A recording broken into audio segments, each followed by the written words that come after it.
Korea Utara penjarakan anak usia 2 tahun seumur hidup gegara punya Alkitab. Laporan Kemlu AS bulan ini menyoroti ihwal kebebasan beragama internasional. Laporan itu salah satunya merujuk data Korea Future, sebuah organisasi non-pemerintah yang mendokumentasikan pelanggaran hak asasi manusia di Korut. Laporan Korea Future didasarkan pada wawancara antara 2007 sampai 2020 kepada 244 korban penganiayaan agama, baik yang pernah ditahan, disuruh kerja paksa, disiksa, tak mendapat keadilan.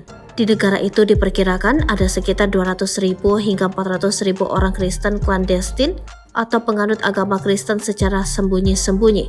Mereka utamanya berada di barat Korut, di mana banyak Kristiani yang menetap di sana usai terjadi ledakan minat terhadap kepercayaan tersebut pada 1907.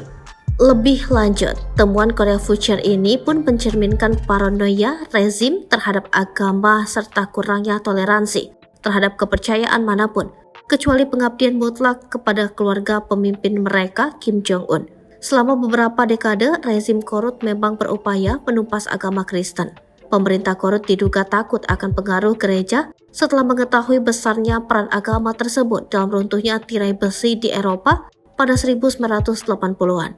Menurut Open Doors USA, sekitar 50.000 sampai 70.000 warga Korut diperkirakan ditahan di penjara karena menganut agama Kristen.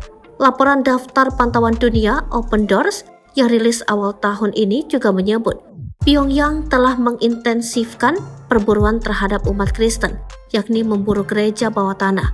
Atas kasus ini, Kemlu AS pun menyimpulkan bahwa pihak berwenang Korut hampir sepenuhnya menyangkal hak atas kebebasan berpikir, hati nurani, dan agama.